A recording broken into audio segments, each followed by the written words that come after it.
Where did the Pisco Sour come from? How do you make an authentic Pisco Sour just like it would be made in its home country?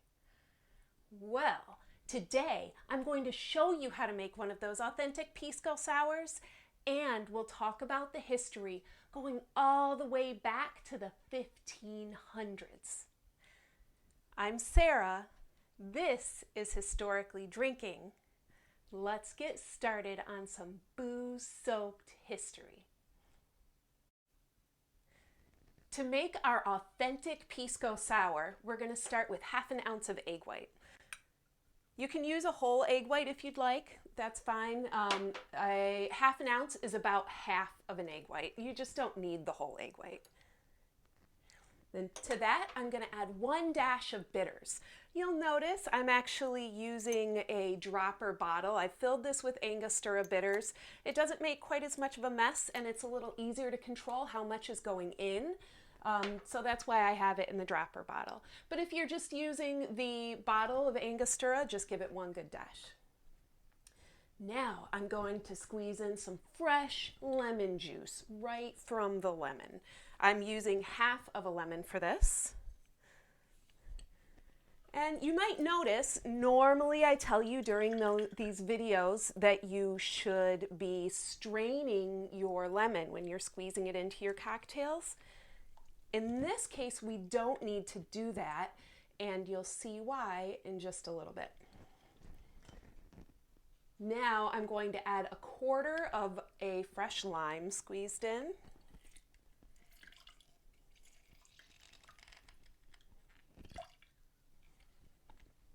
Beautiful. And to this, I'm adding 3/4 of an ounce of gum syrup.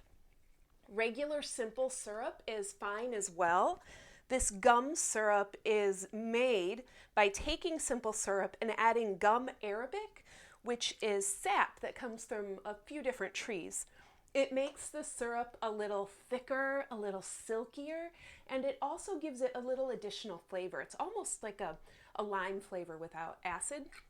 Very mild. This particular gum syrup is made in Peru specifically for use in Pisco Sours. I got it at a Peruvian market here in Los Angeles. You can get gum syrup, regular gum syrup, at pretty much any liquor store that has a good selection. Okay. And of course, our star ingredient is the Pisco. I'm using Bar Sol, which is a great affordable brand of Pisco. Okay, and I did 2 ounces of that. All right, let's throw some ice in here and shake it up.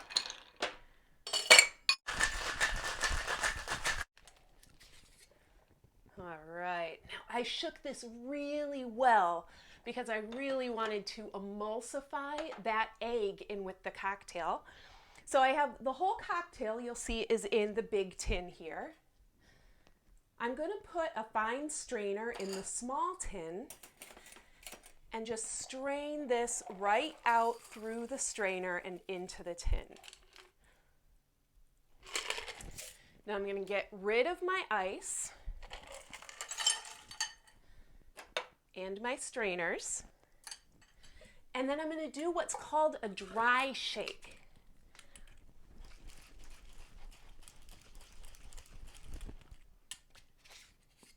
Okay, and what that dry shake is going to do is it's going to help your cocktail to have a really nice big frothy head on it. So I had my glass over here chilling with some ice. All right, let's pour it in. Oh, look at that beautiful drink. Yes. Many people put Angostura bitters on top of their Pisco Sours. They'll put a few drops and do a nice design, and that is totally cool.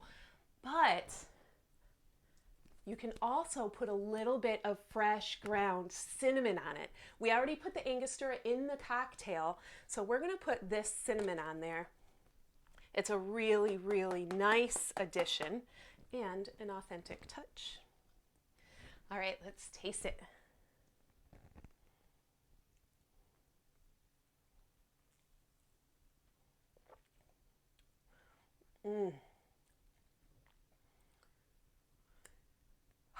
This is a perfect cocktail.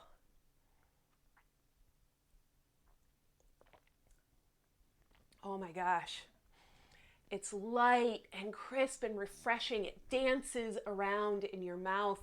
It has everything about it is very fresh. There's fruity notes that taste like fruit that's just picked from a tree. There's some bright floral notes, a little bit of bright like herbaceousness, and it really, bear with me here, but it tastes a little bit like sunshine. I love Pisco Sours. This is really a great drink. Okay, now Pisco itself, if you haven't had it or haven't had it alone, Pisco is a very bright, crisp, lively spirit. And even though it usually has a good amount of alcohol content, it is also typically, it doesn't have the harsh edges that can sometimes come with that high alcohol content. It's generally really still pretty easy to drink.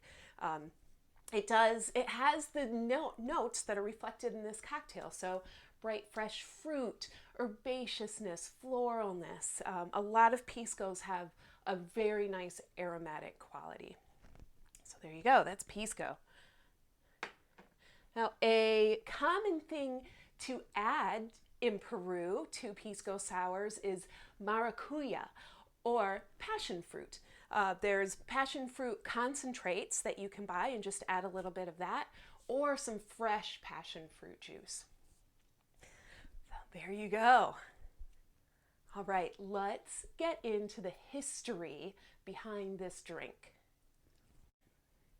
In the 1500s, Spanish Catholic missionaries traveled to South America, traversing the Incan Empire through thick jungles, over mossy mountain peaks, spreading their religion, helping to conquer the peoples, but also spreading Spanish grapevines. By 1600, the Incas were decimated. Distillation of the Spanish grapes had become prevalent in the south and west of South America. This area had now become the viceroyalty of Peru. And the spirit that was being made from the Spanish grapes, that was called aguardiente, the Spanish word for brandy. This aguardiente was often aged in large clay pots that were sealed with resin. And there was one specific area within the viceroyalty of Peru that was known for its excellent aguardiente. The pots and this place shared a name. That name, Pisco. The name Pisco began to apply to all aguardiente produced in the area throughout the 1700s.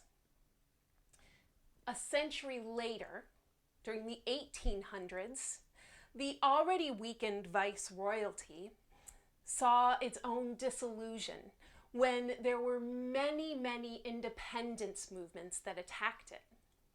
These various independence movements formed the countries that we know today: the modern-day Peru, Chile, Bolivia, and many more. Another thing that the 1800s saw was the spread of Pisco. It traveled all the way up the Pacific coast to San Francisco, and it was very popular. This was during the gold rush days when San Francisco was just booming, just becoming a major metropolitan area. And San Francisco made Pisco its own. They started making a cocktail there called the Pisco Punch, and that to this day is known as the cocktail of San Francisco.